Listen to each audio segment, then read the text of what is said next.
जय जगन्नाथ पिला माने ओडिशार नंबर 1 पीजी एंट्रांस प्रिपरेशन आप ओसीएस भाई रंजन को अनेक अनेक अभिनंदन। समस्ते ओसीएस भाई रंजन आप डाउनलोड करदे। डिस्क्रिप्शन में लिंक अच्छी डाउनलोड करके PG CT BEd NET SO preparation start करी पारिबे। एवं जो मैंने सब चलित वर्ष पीजी एंट्रांस देइचंती काउंसलिंग ग्रुप रे जोड़ी हे जिवे। काउंसलिंग ग्रुप रे जोड़ी हेले डायरेक्ट मो सहित कनेक्ट हो पारिबे कॉल रे एवं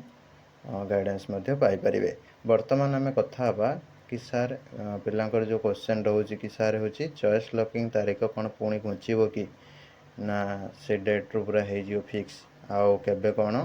लास्ट डेट रहिबो चॉइस लॉकिंग एडमिशन केबे कौन हम कहीं किसी तो आसलानी एपर्यंत जाए केबे कौन आसो से सब डेट तो से सब रिगार्डिंग डिटेल्स आम ये डिस्कसन करवा जहाँ मो पाखे इनफॉरमेशन रही से बेसिस रे तो समस्ते वीडियोटा टे शेष पर्यंत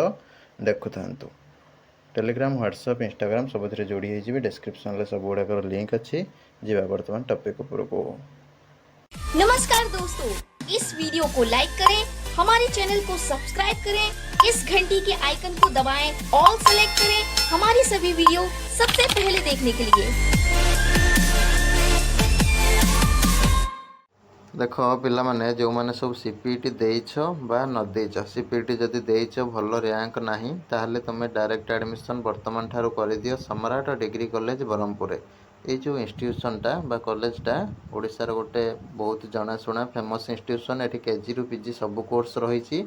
एवं एठार तुम हूँ पीजी परमानेंटली रेकग्निशन पाई सारी 2022-23 सेसन रो जोटा एकदम मैंने देखिपे स्क्रीन ले कौन नुआ नुआ कॉलेज रे एडमिट हेनी कहीं सब पिला कहे कहीं कैरियर कथा नुआ नुआ कॉलेज को जीव ना जो परमानेंट रेकग्निशन मिली जो डिग्री कॉलेज जो ऑटोनोमस जो यूनिवर्सिटी तो सब गुड़ा परमानेंटली रेकग्नाइज मिली ऑटोनोमस तो मिली डिग्री कॉलेज रे किछिटा कौन कर गवर्नमेंट डिग्री कॉलेज तो रहा जोड़ा रेकग्नाइज हो जाए किंतु कौन हो सेल्फ फाइनेंसिंग डिग्री कॉलेज किसी आसी जोटा रेकग्नाइज होनी गवर्नमेंट द्वारा परमानेंटली रेकग्नाइज होनी खाली नुआ नुआ सब कौन खोली पकाउछन सेठी पिला एडमिशन नहीं जाउछन डाकिक नहीं जाउछन 10,000 5,000 कम करेंगे तुमको एडमिशन फीज तुम कोर्स फी रे कम थी तुम भाव से तो कम अच्छी मौज कर दिए कम रे सस्ता पछरे केबे भागीबनी। ठीक अच्छे सब जो बेस्ट हम सल्यूशन तारी पछरे तुमको जीवाई पड़ो तो से अनुसार आपण मैंने भल इंस्टीट्यूशन एडमिशन करूँ निश्चित भाव में एमएससी एमए एमबीए जी भी जहाँ करेंगे कंटाक्ट करके साम्स प्रोसीडियर एडमिशन भी करेंगे। जो मैंने भी चाहिए डायरेक्ट एडमिशन करने चाहते कॉलेज प्रोसीडियर थ्रो रे नंबर कंटाक्ट करके चेयरमैन सहित कथा ही पारे कि एडमिशन इंचार्ज सहित कथा ही पारे। ठीक अच्छे देख पिला माने तुमर जमीक कहला सीपीटी 2026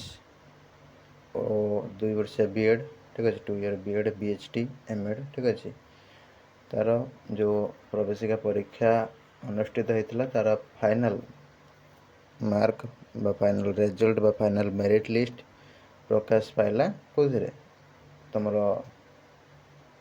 24 तारीख 8टारे। ठीक है 24 तारीख 8टारे साम्स पोर्टाल रे आसीगला बीएड बीएचडी एमएड पिला लॉगिन करके देखिए आईडी पासवर्ड किंबा साम्स पोर्टाल भी देखिपारे डायरेक्ट आ पीजी पिला माने डायरेक्ट साम्स पोर्टाल देखिपारे जो मैंने भी देखी ना देखीदे कमेंट बॉक्स रे लिंक दे दूची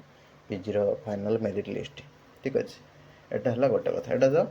24 तारीख 8टारे आसला किसी असुविधा ना। तापर पिलांकर क्वेश्चन रोचे कि सर जो कहुई योग्य छात्र छात्री देख योग्य छात्र छात्री मैंने जो मैंने परीक्षा बसी जाओ बहुत पिला तो परीक्षा बसी ना खाली फॉर्म पकई तो से योग्य वार्डटा यूज कराऊँ योग्य नुहे जो तुम माइनस रखी पकई पार माइनस रखिले भी सेल्फ फाइनेंसिंग कॉलेज वाला घर आसिक धरिक नहीं जी कौन तुम टेंशन नबार ना degree college self financing minus भी नहीं जी एडमिशन दरकार से मैंने ने तो से अनुसार तुम मैंने भी योग्य माइनस रखिले भी योग्य जीरो रखिले भी योग्य। ठीक अच्छे तापर नेक्स्ट कथा यहाँ तो जस्ट गोटे एडमिशन टे चाकरी तो पिला मैंने देखुचे माइनस रखिक भी प्रिलिम्स किए क्वालिफाई कर दूसरी किए मेन्स क्वालिफाई कर दूसरी किए तो चाकरी पाई जाऊँगी। ठीक अच्छे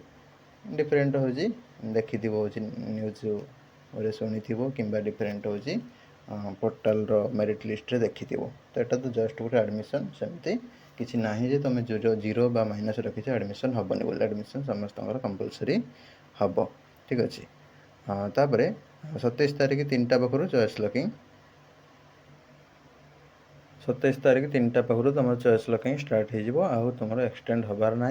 और जो तुम चॉइस लॉकिंग लास्ट डेट के एडमिशन के सी सब रिगार्डिंग तुम आसीज इनफॉरमेशन ठीक अच्छे टाइम लाइन जोटा कि तुम पीजी बीएड बीएचडी एमएड सब पूरा एका सागर पूरा पलि आस टाइम लाइन गुड़ाक ठीक अच्छे तो तापाई कि व्यस्त हबार ना मंडे जाकि सूचना रोचे आसीज रेडी हो रही है आसीज ठीक अच्छे किसी तुम डेट पड़ी साइन हो पलि आस आर्ली ठीक अच्छे मंडे आर्ली पलि आस किसी टेंशन नबार ना चॉइस लॉकिंग स्टार्ट हम तो तारी भितर पलि आस किसी तुम टेंशन नबार ना कि कौन एक्सटेंशन हबार बर्तमान संभावना ना तो बहुत पिला भावुच कि सारे हूँ डेट आसी ना पुणी कौन एक्सटेंड हम कि ना किसी असुविधा है किसी कहीं डेट आसलानी ठीक अच्छे तो टेंशन फ्री रुह एवं आमर चॉइस लॉकिंग जहाँ भी सब मार्गदर्शिका दिया ठीक अच्छे गाइडलाइंस तुमको दिया आम OCS by Ranjan YouTube channel ताको फॉलो करके निश्चित भाव में चॉइस लॉकिंग प्रोसेस रे भाग नियो समस्ते सीट जमी पाइब से चेष्टा कर ऑल द बेस्ट जय जगन्नाथ रही वीडियो भल लगे लाइक करेंगे शेयर करेंगे देखा नेक्स्ट वीडियो रे ओडिशार एक जनाशुना pharmacy college of pharmaceutical sciences आपण माने फार्मासी वेबसाइट रे जाइए देखिपारे सीरियल नंबर 23 रे रही बहुत ही बढ़िया फैसिलिटी लैब फैसिलिटी मध्य रही ठीक अच्छे प्लेसमेंट फैसिलिटी माने कोर्स कलापर जॉब फैसिलिटी रही था जहाद्वारा बहुत पिला माने बहुत ऑर्गेनाइजेशन जॉब करी स्कॉलरशिप फैसिलिटी रही ठीक अच्छे एमएससी माइक्रोबायोलॉजी बायोटेक्नोलॉजी एडमिशन करेंगे जेकोसी साइंस स्ट्रीम पिला माने ठीक अच्छे जब +2 रे बायोलॉजी थी ठीक अच्छे विशेष करके बोटानी जूलॉजी माइक्रोबायोलॉजी बायोटेक्नोलॉजी +3 करथिबा पिला माने निश्चित भाव में एडमिशन नंबर रे कांटेक्ट करेंगे सार को मैम को ठीक अच्छे एवं एडमिशन करने क्या बाध्य करा जाए ना सीट जी भी थाए साम्स प्रोसेस रे हूँ तुम डायरेक्ट एडमिशन प्रोसेस रे फिल हो जाए तो से अनुसार आपण मैंने जाकि देखु बुलंतु ठीक अच्छे